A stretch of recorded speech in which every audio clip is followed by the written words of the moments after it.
Hello mga ka-farmer, mga ka-gardener, mapagpalang araw sa atin lahat.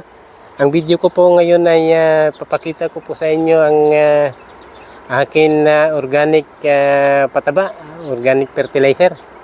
Ito po ay mga manggagaling sa sa mga balat ng prutas, saging, yung kung sa madaling salita, yung mga rita-ritaso sa kusina, sa kitchen, kung nagluluto. Ayan po, ilinagay ko sa isang timba at linagyan ko siya ng tubig. Nabulok po siya hanggang umabot ng 2 months or 1 month mahigit.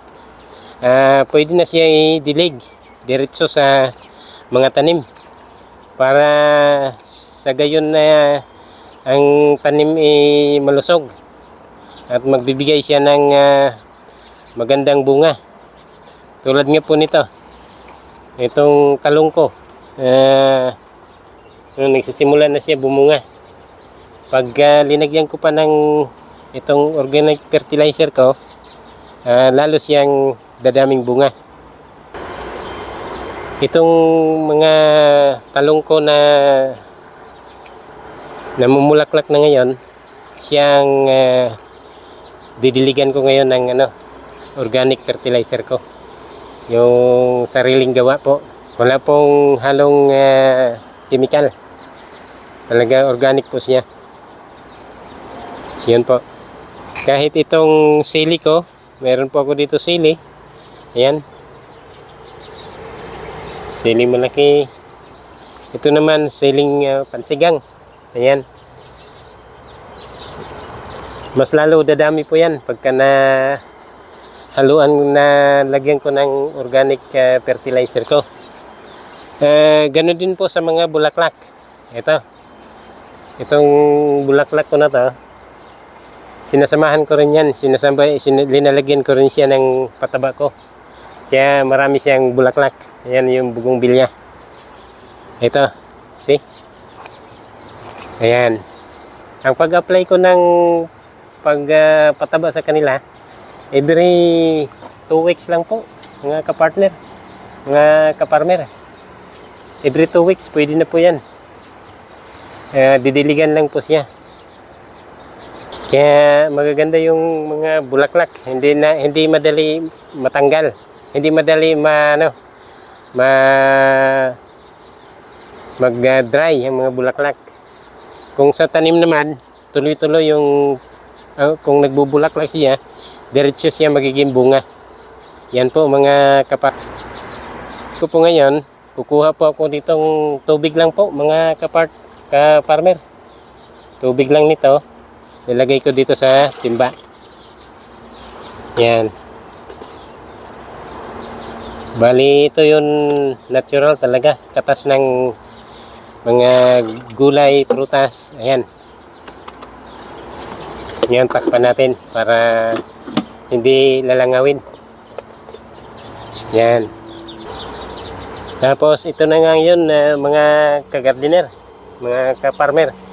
Lalagyan ko siya ng tubig. Bali, mimixan ng tubig para dumami. Yan.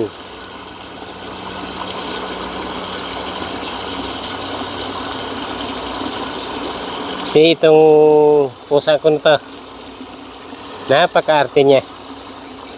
Gusto talaga niya yung fresh water.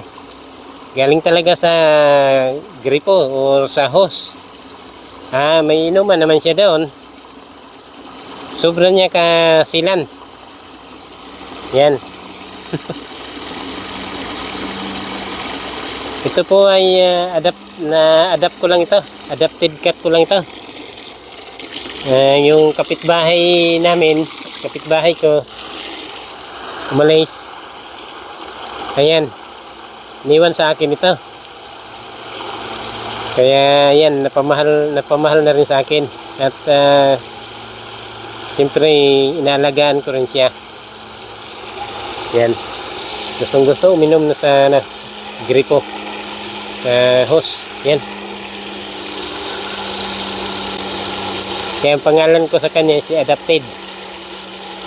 Sige, inom ka, Adapted. O, busog ka na.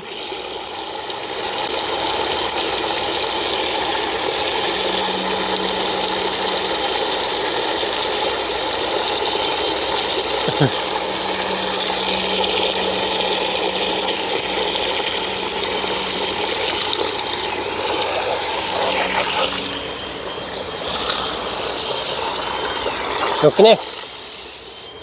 So ngayon mga kaparmer, magsasandong ako, ibubuhos ko lang siya sa puno. Diretso na yan. Lahat na puno, mga kagardiner, lalagyan ko. Pati dito sa bulaklak,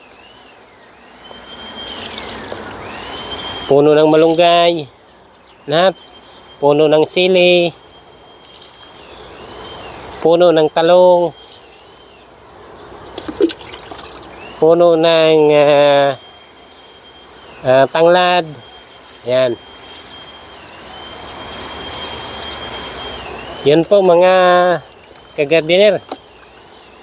Hanggang dito na lang po muna yung video ko. Sana po may